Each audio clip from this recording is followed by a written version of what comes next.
बुंदेलखंड के केदारनाथ यानी जटाशंकर धाम में श्रद्धालुओं की भीड़ लगातार पहुंच रही है। श्रावण मास में यहाँ का महत्व और श्रद्धालुओं की आस्था और भी बढ़ जाती है।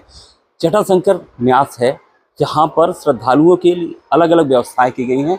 यहाँ के अधीक्षक हमारे साथ मौजूद हैं, उनसे जानेंगे अगर बाहर से श्रद्धालु आते हैं या अपने डोमेस्टिक श्रद्धालु भी आते हैं किस तरीके से यहाँ रुक सकते हैं। इस न्यास के जरिए जो बने हुए कमरे हैं, अन्य व्यवस्थाएं हैं, भोजन व्यवस्था किस तरीके से आप यहाँ ले सकते हैं कम दामों में।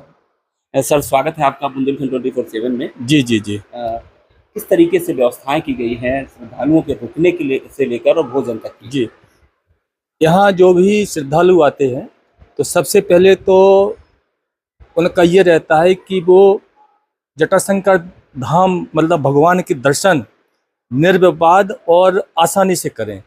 अगर श्रद्धालुओं की भीड़ बढ़ती है तो उसके लिए न्यास द्वारा वॉलंटियर लगाए जाते हैं, पुलिस लगाई जाती है कि जिसमें आने वाले श्रद्धालुओं को भगवान के दर्शन करने में कोई दिक्कत ना हो। दूसरी बात यह है कि श्रद्धालु जब ज़्यादा संख्या में आते तो उनके रुकने के लिए न्यास द्वारा रूम बनाए गए हैं।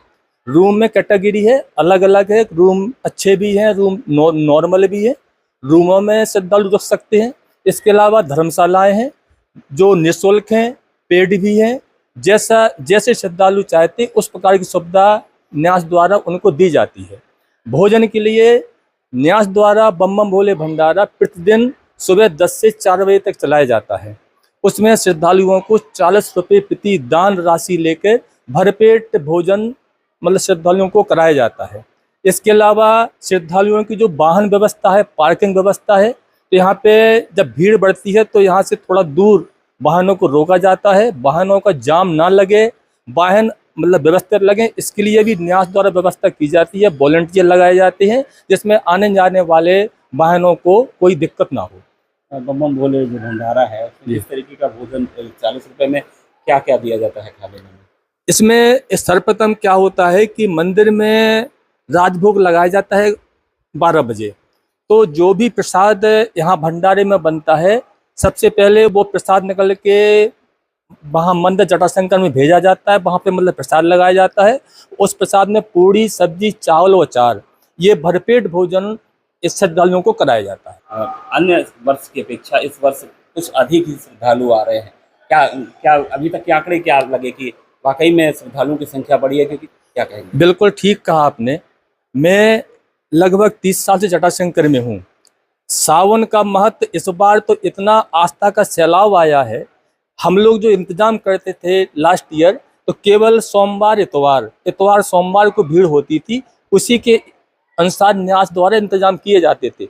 इस बार तो प्रतिदिन लगभग 10,000 आदमी कांवड़ यात्रा बहुत झुंड के झुंड जटाशंकर आ रहे हैं। तो ऐसा लग रहा है कि लोगों में आस्था बहुत ही जागृत हुई है और उस आस्था का जो सैलाब है जटाशंकर धाम में देखने को मिलता है। यहाँ का केदारनाथ है, भगवान स्वयंभू है, भगवान भोलेनाथ, जो मांगो वो मिलता है। ये इसका जो प्रचार हुआ है, इसके प्रचार के कारण लोगों का बहुत ही संख्या में आना हुआ है और ऐसा लोगों द्वारा बताया जा रहा है कि जो हम मांग रहे हैं वो भगवान भोलेनाथ हमको दे रहे हैं। इस बार आस्था का सैलाब बहुत है। अगर अपन पिछले सावन की तुलना करें तो उससे मान के चलो लगभग 4 गुने इस श्रद्धालु अब तक जटाशंकर धाम में आ चुके हैं। और जिस तरीके से बुंदेलखंड के केदारनाथ कहे जाने वाले जटाशंकर भगवान सबकी मनोकामनाएं पूरी करती हैं और यही वो वजह है कि अब तक अमूमन जो संख्या होती थी सावन में वो 4 गुनी बताई जा रही है और ये आंकड़े बढ़ते ही जा रहे हैं। बहुत बहुत धन्यवाद हमसे बात करने के लिए। बहुत बहुत धन्यवाद। खबरों की दुनिया से लेकर संघर्षों की कहानी तक, क्षेत्रीय खबर और संस्कृति के संग बुंदेली माटी से बना एक अंग। बुंदेलखंड 24/7, स्वतंत्र बुंदेलखंड, सफल बुंदेलखंड।